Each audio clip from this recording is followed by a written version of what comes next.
से बड़ी खबर, जहां लोकसभा चुनाव से जुड़ी ये बड़ी खबर है। लखनऊ सीट पर एसपी के 2 प्रत्याशियों ने पर्चा भरा है।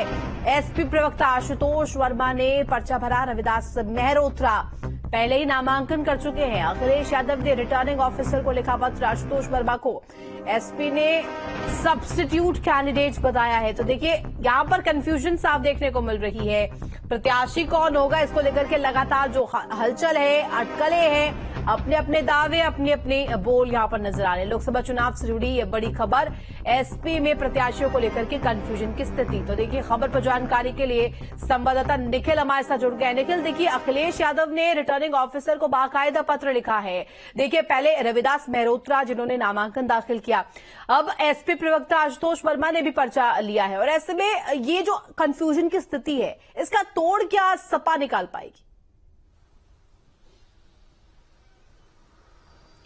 देखिए, एक बात बहुत साफ है कि दोनों प्रत्याशियों को समाजवादी पार्टी के इशारे के बाद ही नामांकन किया है, लेकिन इस नामांकन के पीछे असली वजह क्या है, ये समझना अभी थोड़ा मुश्किल है। एक बात बहुत साफ है कि लगातार पिछले लंबे समय से जो रविदास मेहरोत्रा है, उनको प्रत्याशी समाजवादी पार्टी ने खुद अखिलेश यादव ने घोषित किया था और वो अपने चुनाव प्रचार में लगे हुए थे, लगातार प्रचार कर रहे थे।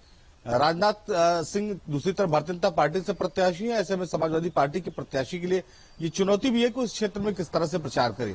अब ऐन मौके पर चुनाव के आखिरी दिन आशुतोष वर्मा ने जिस तरह से जो है वो नामांकन अपना जो है वो दाखिल किया और उसके बाद समाजवादी पार्टी की तरफ से जो चुनाव आयोग है उसको पत्र लिखा गया, उससे इस बात का संकेत देता है कि कहीं न कहीं रविदास मेहरोत्रा ने जो पर्चा दाखिल किया है उसमें किसी तरह की त्रुटि है। सूत्रों की माने तो ये भी कहा जा रहा है कि रविदास मेहरोत्रा ने जो पर्चा दाखिल किया है उसमें कुछ जरूरी एनओसी उन्हें मिलनी थी जो नहीं मिल पाई है, जिसकी वजह से इस बात की संभावना है कि रविदास मेहरोत्रा का पर्चा खारिज हो सकता है। लिहाजा आशुतोष को समाजवादी पार्टी ने अपना उम्मीदवार के तौर पर सब्स्टिट्यूट उम्मीदवार के तौर पर पर्चा दाखिल कराया है और यही अपील अखिलेश यादव ने चुनाव आयोग से की है। जी निखिल, निश्चित ही आप जानकारी दे रहे हैं, लेकिन जिस तरीके से दो प्रत्याशी जिन्होंने नामांकन को लेकर हलचल की है, और साथ ही साथ अगर बात करें प्रतिद्वंदी की, तो खुद राजनाथ सिंह यहां से उनके लिए प्रतिद्वंदी होने वाले हैं।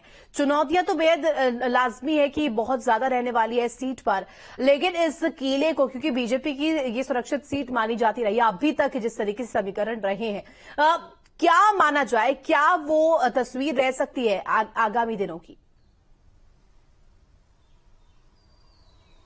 देखिए, एक बात बहुत साफ है कि इस दूसरे नामांकन से एक बात साफ हो गई कि समाजवादी पार्टी कम से कम लखनऊ में चुनाव गंभीरता से नहीं लड़ रही है। राजनाथ सिंह के खिलाफ आप प्रत्याशी उतारते हैं और उसके बाद अगर आपके प्रत्याशी का पर्चा दाखिला जो है वो होता है, सही तरीके से नहीं होता, उसे किसी बात की एनओसी नहीं मिलती, तो यानी आपकी तैयारी नहीं है। रविदास मेहरोत्रा को याद है आपको, तो समाजवादी पार्टी ने लगभग 3 महीने 4 महीने पहले ही अपना प्रत्याशी घोषित कर दिया था। लंबा समय उन्हें मिला चुनाव प्रचार करने के लिए, अपने पर्चे के जो है नामांकन की तैयारी करने के लिए। ऐसे में अगर बिल्कुल निखिल, और ऐसे में कहीं ना कहीं ये पहली सीट नहीं है जहां पर सपा में कंफ्यूजन है। कई ऐसी सीट्स भी थी जहां पर प्रत्याशी बदले गए थे। अब लिहाजा देखने वाली बात होगी कि किस